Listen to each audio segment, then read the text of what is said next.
welcome to this week's edition of the Swans Bigfooty Podcast. We're coming off a fantastic 4-point win over Port Adelaide. I'm your host, Bonz. Joining me today is Punts.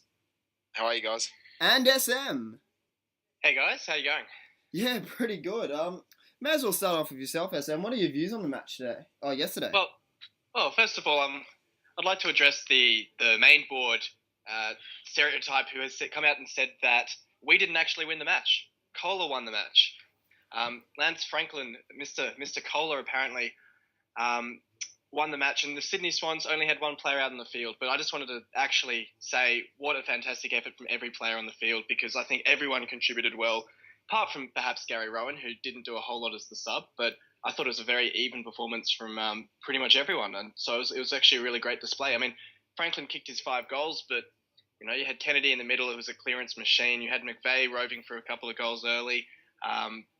Grundy, I hate to admit it, Grundy actually played a pretty decent game down back, apart from a couple of mistimed handballs. And Kieran Jack in his 150th was absolutely outstanding. So, great team effort. Okay, Punts, what are your views on the match? Yeah, it was a good start to the day. I put a bit of money on Jack for first goal and rewarded myself with a couple of $100 there. So it started off well, and the weather turned out to be good up there. So it was a good start to the day. Then the first half was a little bit scrappy with our goal kicking. We probably should have put them, 3 or 4 goals back and put a bit of pressure on them. But we really kept them in the game in the first half, and then the second half, I guess they missed a few easy shots as well. But Franklin obviously put on a clinic in the second half, which was a credit to him, because his first half was a little bit down, and he didn't look like he was. He lost a little bit of confidence, with his kicking, and also he dropped a chest mark right in front of me, and it just looked like his confidence down. But it was much like the Fremantle game, how he just stuck to it and put on that great tackle where he got Pittard at centre half back there, and that really got him going. And that goal that he kicked from 65, 70 metres was unbelievable, and you understand why the Hawks are absolutely spewing that they or that he actually left, because he can do things that other players can't and probably never have. So that's why the Swans obviously went and got him, and he'll probably, hopefully, he can do that in finals time, that he's proved time and time again on the big stage that he can do that. I thought Craig Bird was good in and under. He tackled hard. He was in and under with his 25 disposals. Reece Shaw had 32. I thought he was good at times. His kicking was a little bit off, but you expect that from Reece from time to time. Josh Kennedy only had the 20, so he was a little bit down. I thought the midfield group as a whole was down compared to, your Ebert 40 possessions, your Gray 35, your Bogue 25. I thought they got a little bit of a touch up in the middle, especially in that last quarter where it was just clearance after clearance. We really couldn't get a clearance at one stage. It just kept going their way, and we chucked the big guns in there, Jack and McVeigh, and we still couldn't get a clearance. Which credit to Lowe, because he was just tapping it straight down Ebert's in that throat. So credit to him on the game. I thought Parker was also a little bit down, 17 disposals. So I guess the good thing is the midfield wasn't at its best, and we still scraped over the line, so that's a positive. What else? Rampy was good on occasions. He 1-on-1 defending. I thought a couple of little brain fades there where he did a great job on Wingard though. Yeah, he did do a good job. That ball where he ran over it in the middle of the ground was just a little bit of a Grundy at times, but Gary Rowan obviously didn't do much when he came in. He probably should have got a free kick for that mark. He got pulled down. He really only got about 10 minutes on the ground, something like that. They left the sub really late. I don't think they just left it real late. That game, Goods was fantastic with his 3 goals, and it was vintage Goods, and hopefully he's starting to. You see this every couple of weeks that he's still got it. Hopefully he can keep getting match fit and can go up onto the wing, where I think he's outside on the wing game, can get going and push back and forward like we've seen him last year against Collingwood and Essendon at times. I thought my probably favourite player for the day would have been Jake Lloyd. I thought 22 disposals and just a couple of things he did under pressure.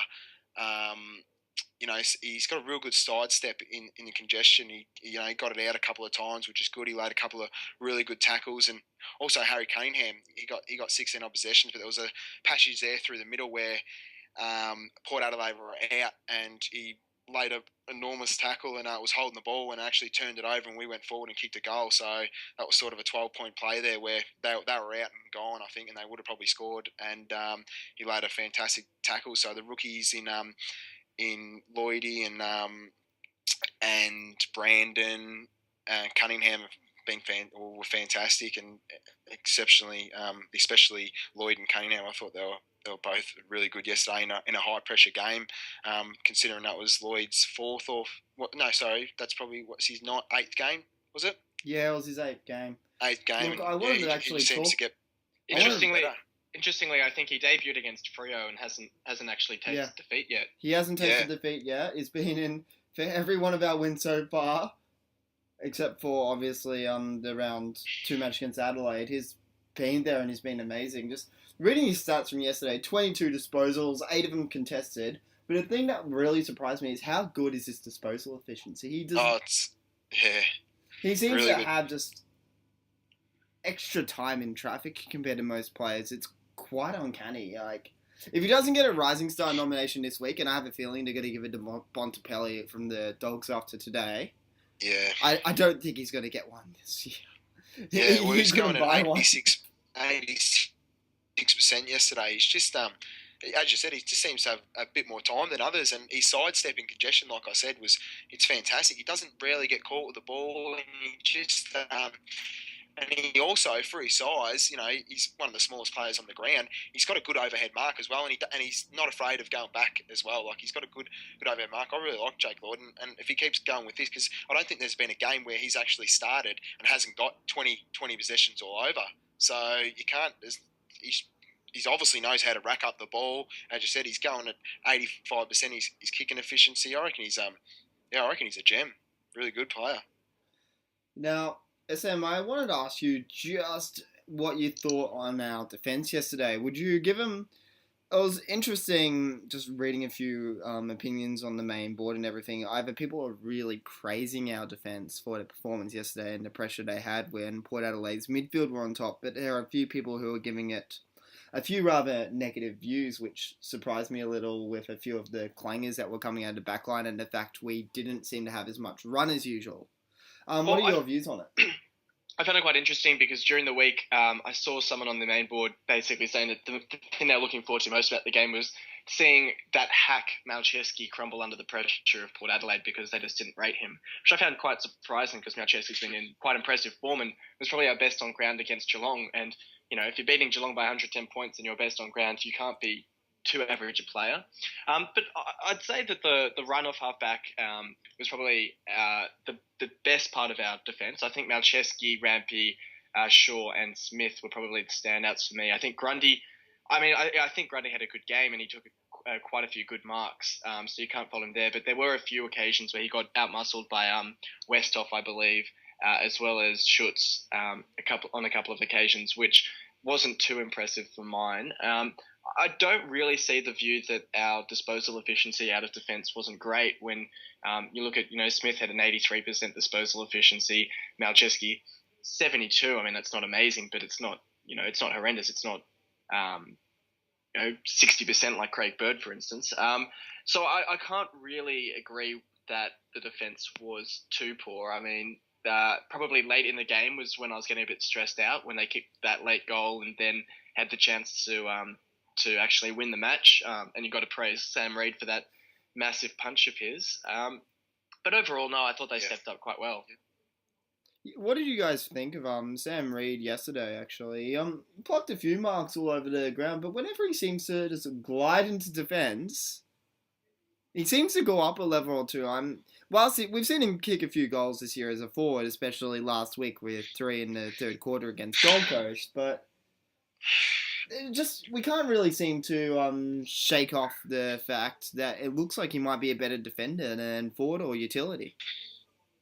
He seems to be the sort, kind of like LRT, but I guess in reverse, that LRT was a great defender for a number of years and then later in his career became quite a serviceable forward, I suppose. But I still like Reid up forward, and I think when you look at how he played against Gold Coast and he kicked his 3 goals in the third quarter, I think it was, he's still got something to offer up there.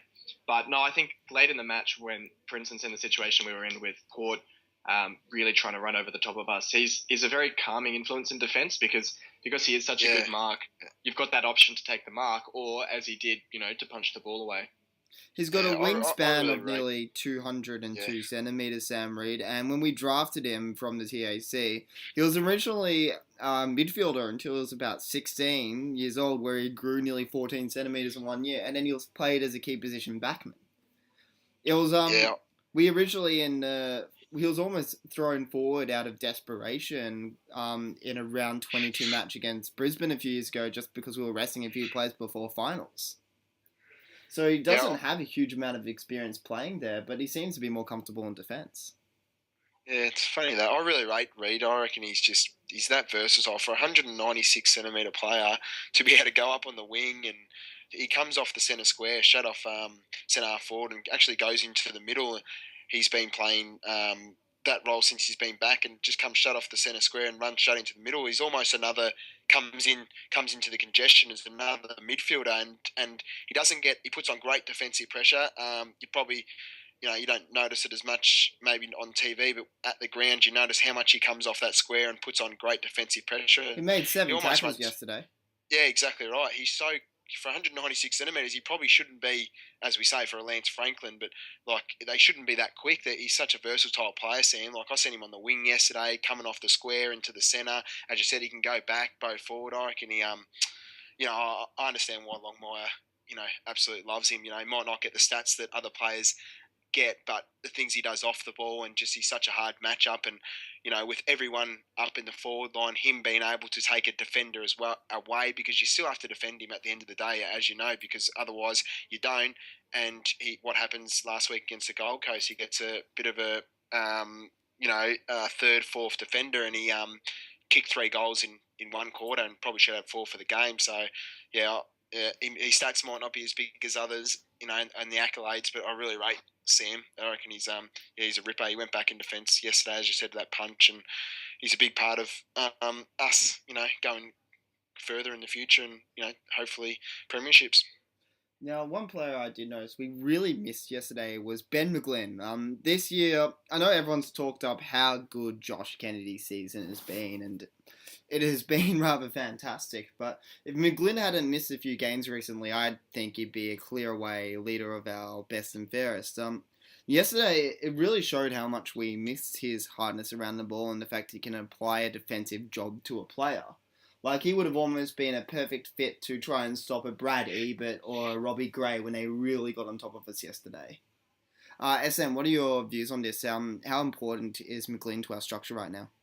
Yeah, you're right. I mean, to be honest, at the ground, I didn't notice Ebert running riot quite so much as he did in the end. I mean, I certainly didn't notice that he racked up 40 disposals, but McGlynn is the sort who does seem to have that role these days. And I mean, last week when we were talking about who would take Ablett, we just all instinctively said, oh, you'd put McGlynn on him, even though in the past it hasn't been McGlynn. He's just sort of earned that reputation this year, and he is missed. As you can see, I mean, Ebert getting that amount of disposals when you would have put McGlynn on him just shows the absence that he leaves in the team. I mean, who do we really have tagging at the moment? Would it be Craig Bird or someone, I suppose, or Cunningham? It was Craig Bird and Cunningham who had the defensive roles yesterday. Well, exactly. And I mean, with no disrespect to them, I'd prefer Craig Bird as a defensive half forward than necessarily running through the midfield as McGlynn has done in recent weeks. So I do think that we are a bit significantly weaker without McGlynn. Yeah, he's not just a good tagger, but his clearance work. I don't know if people realise how good his clearance work was. I think maybe the second quarter against Gold Coast last week, I think he had about 5 or 6 clearances in that whole quarter. So it's not just his tagging jobs. He actually can get a clearance, and we don't have to rely on Josh Kennedy so much. And it's not just his tagging role and his clearances. He allowed Kieran Jack this year to go forward, and them two have sort of been rotating. Actually, McGlynn has played bigger minutes, obviously, this year than Jack, and Jack's such a good small forward, and then he's sort of pinch hitting in the middle. So, yeah, he's really stepped it up this year, and I hope he's back within the next fortnight. Now, the next player I wanted to bring up, SM, you said this on the board, and I think now in hindsight after this week's match, your view has been completely validated. For our structure and our entire... Be careful with that. Von won't like that. In regards to our structure and our team in both the forward line and allowing players to move up the ground like Franklin, Tippett is the most important player in our 22 right now. Yeah. It showed on the weekend. We briefly touched on it in the review of the Port Adelaide game earlier in the podcast, but I did want to go into a bit more depth about this. Yesterday, when Tippett has been playing in our team over the last few weeks, he's been our go-to player. He allows us to create a contest up forward, and it stretches the opposition's defence. We've got Goods, Tippett, Reid, and obviously Franklin. This takes away 3 or 4 defenders, and it doesn't allow a second man back. Yesterday, on multiple occasions, we were bombing it long, hoping for a Tippett-type player to take it to ground, and we were just having Franklin getting marked 2-on-1, and he isn't a full forward, where none of us are going to argue that. So I just want to actually applaud you, SM. Well done on that call. Well, thank you very much. Yeah, I completely, obviously, agree with what you're saying because you're agreeing with me, but we really missed Tippett, and you could just tell early in the game it was quite worrying, the amount of ball that we were just banging in long on Franklin's head, and he was getting double-teamed. But, yeah, Franklin, I think, has definitely worked his way into the team now, so it's not as obvious when Tippett's missing. But, yeah, Tippett is very, very vital to our structure, and in these big matches, it can be the difference between a win and a loss. And the other thing I wanted to point out, I don't know if any of you guys remember our Round 5 podcast just before the match against Fremantle. We had a segment where we were quite worried about our run-in for the next 8 or so matches. I'm sure I was sitting there reassuring you guys and saying we'd win all 8. I'm sure that sounds like something I'd say. Like, looking in hindsight, after listening to it, I honestly thought we were going to beat Fremantle, but I didn't think we were going to win the Hawthorn, Geelong, or Port or the Gold Coast game. I thought we'd beat Port surprisingly, but they come out 8-0. It's been a really good effort and a fantastic turnaround by everyone involved in the club this year.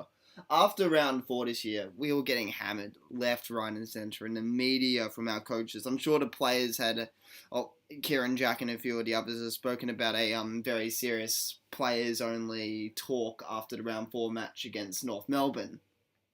So I think all the players, it hasn't been touched on in the media, our season's turnaround that much yet, but I'm really hoping on a couple of shows like AFL 360 and that they actually talk about the turnaround we've had this year and how our game has really picked up. Once Tippett and these players have gotten fit and firing in our team, we're a completely different side at the moment. Punts, what is your view on the last 8 weeks? Oh, it's been fantastic, and I was the first one to say we wouldn't beat after the North Melbourne game, that we wouldn't beat Freo, that we wouldn't beat Geelong. I probably said them all, to be honest with you. I definitely said that we wouldn't beat Fremantle after that North game, because after that North game, I thought we were shot. I know it was early in the season, but the way they played that game was borderline disgusting. There was no effort or anything that game, but they've really turned it around, and you're not hearing any more headlines of Buddy down at the beach with Hannonbury putting sunscreen on each other and blah blah blah, or it's all sort of turned now. So it's funny how, as soon as a team's playing well, the heat's obviously off you, which is normal, especially in Melbourne media, but no, they have really turned it around. I think it's got a lot to do with obviously the midfield was down to start with. That sort of click. Franklin's got used to everyone, as people have said. Tippett's a big part of that, even though we didn't have him in a couple of them games.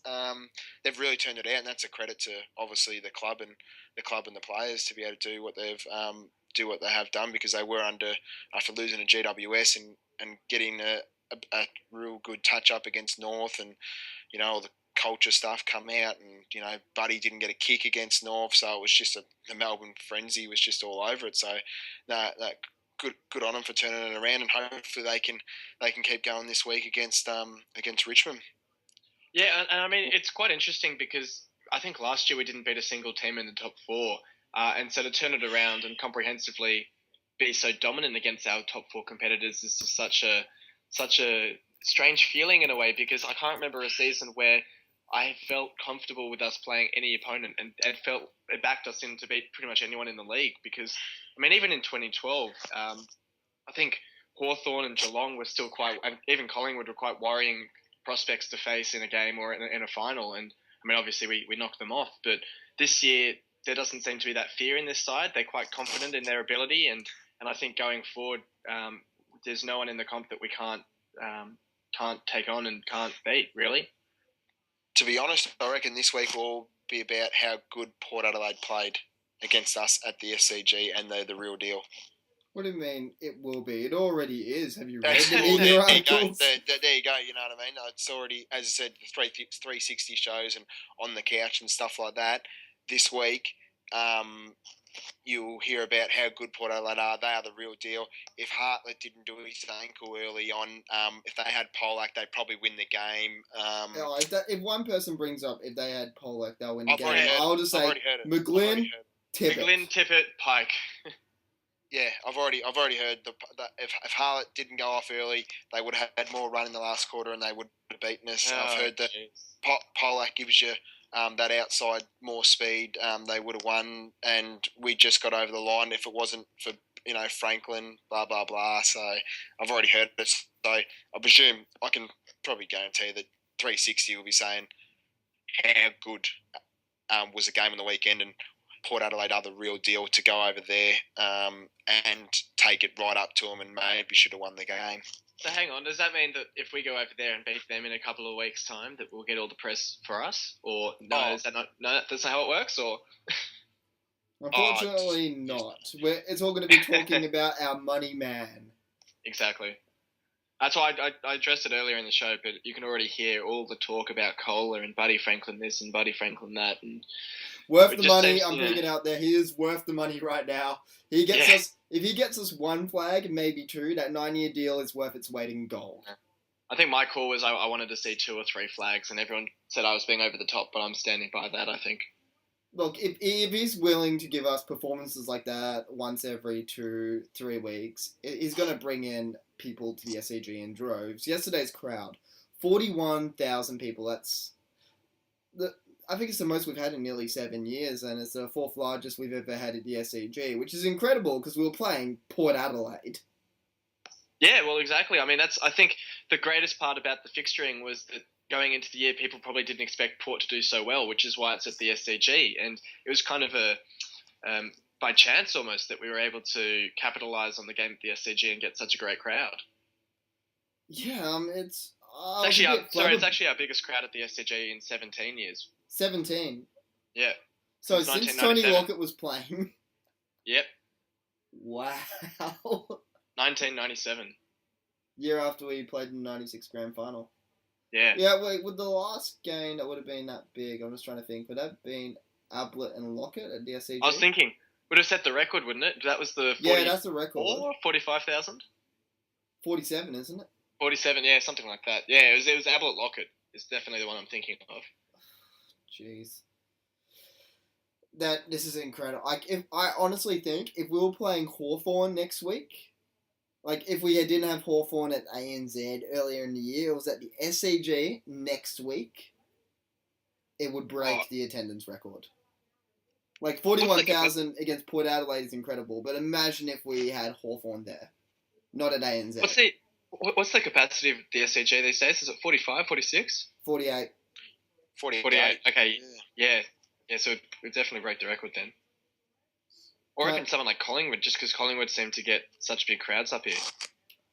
Yeah, well, it's pretty scary. I'm really disappointed that we're actually back in stadium talks with ANZ right now. We've started stadium talks and it's ANZ. Look, I understand where the club is coming from. Before ANZ even entered the deal in 2002, we had the worst stadium agreement in the AFL by a mile. We had to break, I think it was 35,000 to break even, which was, at the SCG is kind of impossible. But most games back then, not now, obviously, but we do need to play maybe 1 or 2 games at ANZ just to force the SCG to give us more money. But I really hope it is in our larger games or finals. Well, yeah, can we? I get the idea of having the GWS games at ANZ because that's perhaps more of a neutral venue in a sense. Surely we just have the 2 games against GWS there each year, and maybe the game against Collingwood since that's kind of traditional, perhaps. And then finals and everything else at the SCG. That'd be ideal, but unfortunately, I think it's going to be a very similar agreement. It's sounding like it's going to be a similar agreement this time around, which is not good for the fans, good for the club and how much money they'll get out of the deal, because I believe they do make more money at ANZ games than they do at the SCG. But even then... Yeah. I think I actually saw the stat that we've got the best ANZ deal of any team that uses the ground. Like the NRL teams don't seem to get very good deals out of them. Oh, when the deal we got in 2002 was amazing. Like, it was. I actually think, and I like remembering back, and you guys might be willing to correct me or someone on the board, but I'm pretty confident the ANZ chased us. Correct? Like, we weren't planning to leave the SCG originally, and then they came up asking if we wanted to play some games there. I'm not too sure. It's probably a bit before my time. Punts, do you know? Well, Punts has gone MIA. He's hunting down the information.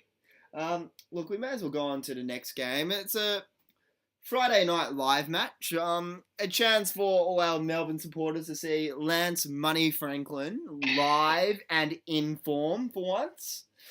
Like, I'm looking forward to it. The only game I've seen him play live for the Swans so far this year is against Melbourne, which... Oh, it was a great game, though. You had great company. Oh, the company was fantastic. I can't really say too much more about the match, but... Yeah. Look, I'm looking forward to seeing our money man. I think he's been worth it so far this year. And it'll be... Hey, go ahead, Alex. I think it's a bit of a danger game in a way, and I hate to sound a bit like Cunts in saying that, but I mean, our record against Richmond, is absolutely appalling, especially at the MCG. So maybe if we get through this week, I'll relax a little bit and, going forward, looking at the rest of the games we've got coming up. But yeah, I mean, Richmond aren't in great form at the moment, but I wouldn't be... They weren't bad on the weekend. Soon. They weren't bad this weekend. They put up a bit of a fight, so you can't rule them out completely.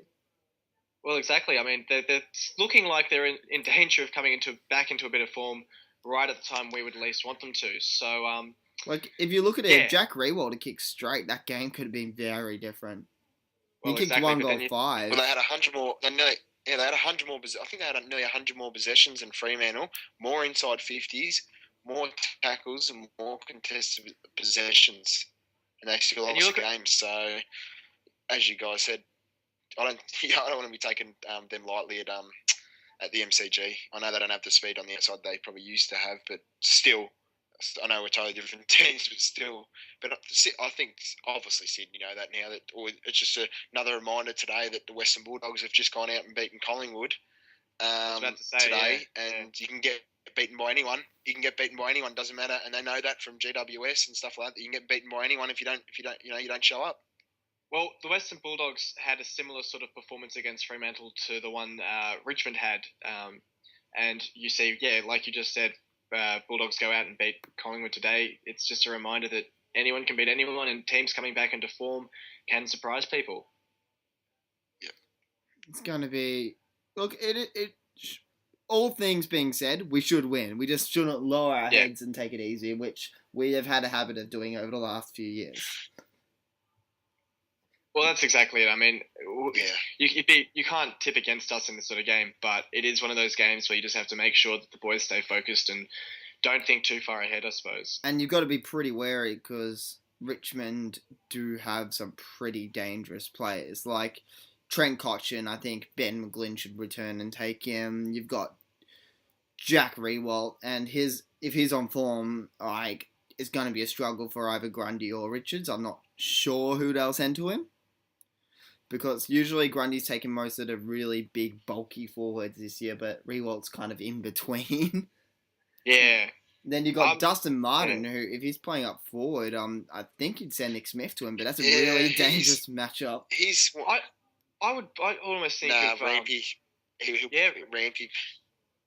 Yeah, Rampy maybe. Yeah, because Rampy's got the speed, I suppose. I mean, Smith's not exactly. Only because, he's got the speed, and Dustin Martin does that handoff where he pushes every bloody prick off. He's so strong, Dustin Martin, and he'll push off. Nothing against Smith, Smith's the gun, but he'll push. He'll be too big and strong for Smith in the contest. He'll push him aside to Wes. I think Rampy, similar size, similar weight, has to go to him, and you've got that pace too, because I think he'll just bulldog Smith around a bit too much. I think Rampy's a perfect matchup for that. But Dustin did get a hold of us last year. I think he got maybe 3 goals and kicked about 20, and he had about 25 possessions. So he did get on a hold of us last year. And I think Jack Reward also kicked 3. And obviously the matchup for that's Ted Richards, and I presume Grundy will go to Hampson, which won't be an issue. Yeah, shouldn't be an issue. I think it's just mainly. Obviously, last year we tagged Brett Diletio when he was playing off the halfback flank. I think Craig Bird went to him, but I think if he plays off the halfback this week, I think maybe Cunningham might do a defensive half forward role. He's got the speed. He hasn't been in very impressive form at the moment either, Brett Diletio. So yeah, look, if we're gonna have anyone that can go with Diletio for pace, it would be Cunningham.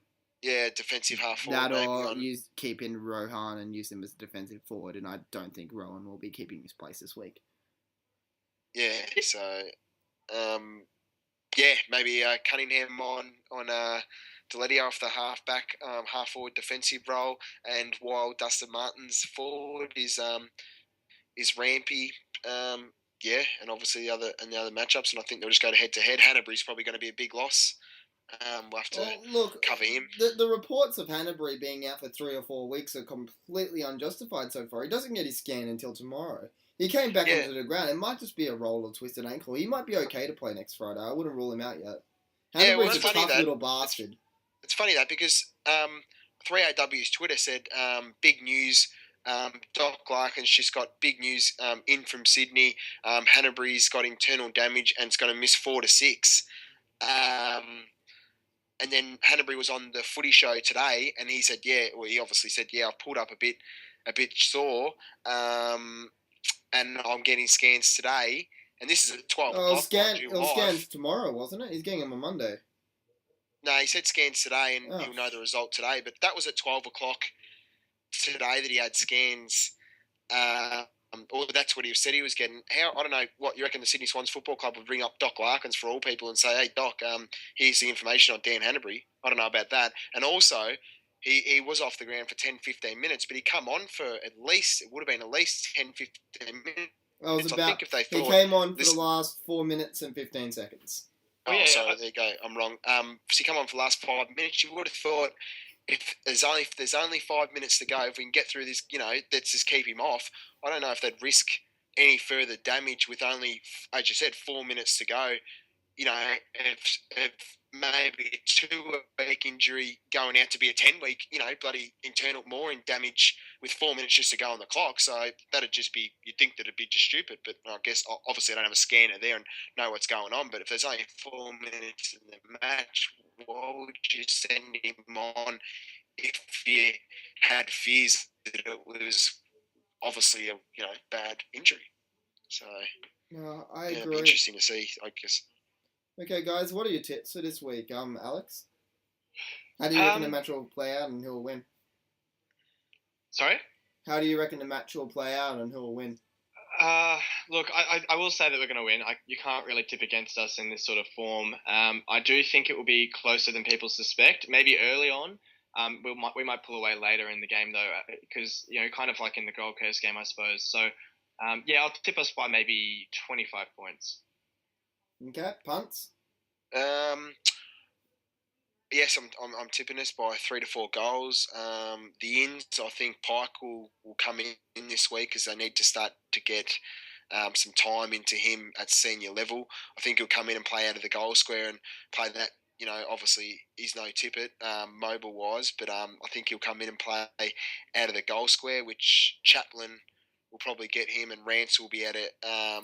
Rance will probably go to Buddy and will allow Buddy not, and then obviously Grimes will go to Reed, so it'll allow Buddy hopefully just to get one-on-one with Rance, where I think he can beat Rance in the air, and obviously at ground level and pace he should be able to beat Rance. I just think that change will happen with Pike coming in after what happened on the weekend, because that Homps just well, obviously you guys know he just 2-on-1 it just didn't work in the high bomb. So I think Pike will come in, draw a defender, and allow Buddy to get one-on-one for who he comes in for.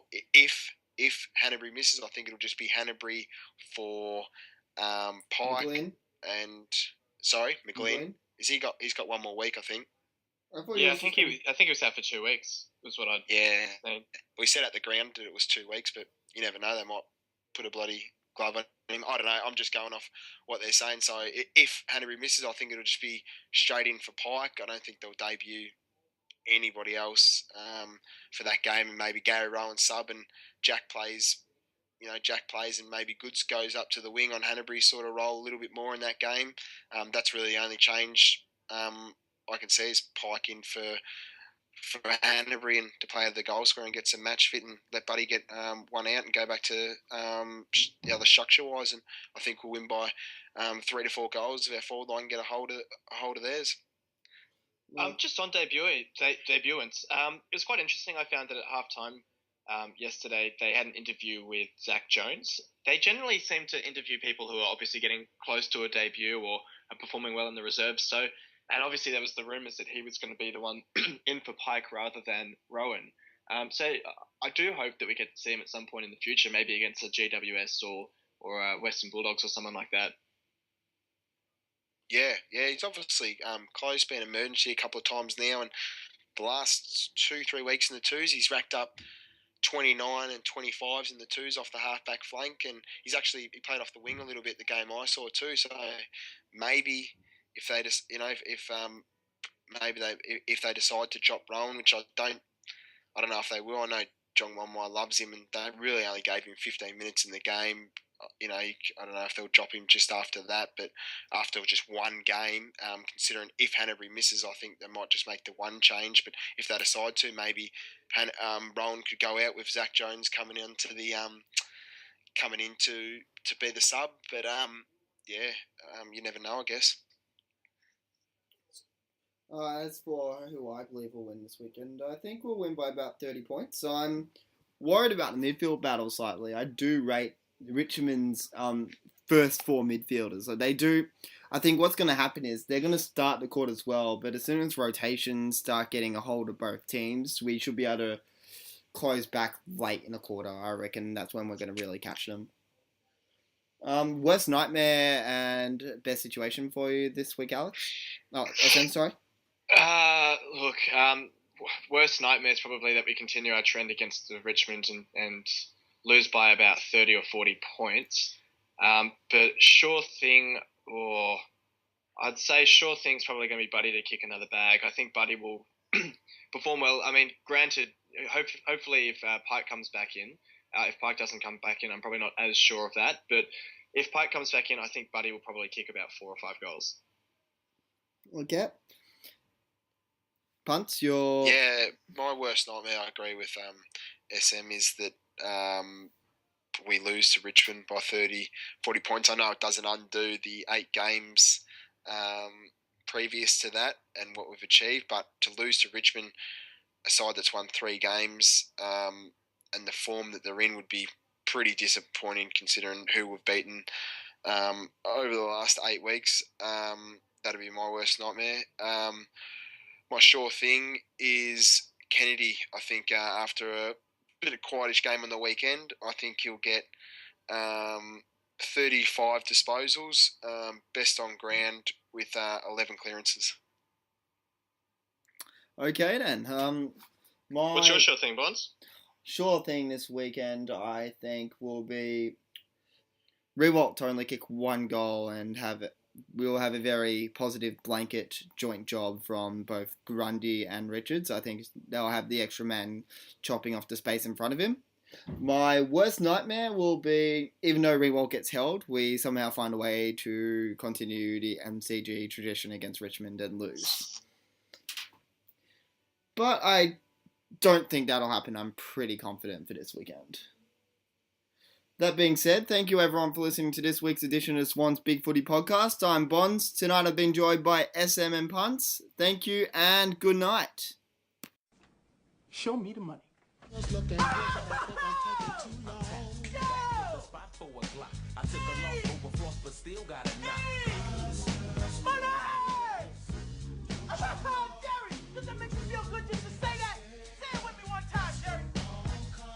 Show you the money. Oh, no, you can do better than that, Jerry. I want you to say it what you would mean it, brother. Hey, I got Bob Sugar on the other line. I better hear you say it. Yeah, no. Show you the money. Not show you. Show me the money. Show me the money. Yeah. Louder. Show me the money. I need to feel you, Jerry. Show me the money. Jerry, you better yell. Show me the money. Show me the money. Do you love this black man? I love black people. I love black people. What you gonna do, Jerry? Show me the money. Congratulations, you're still my agent.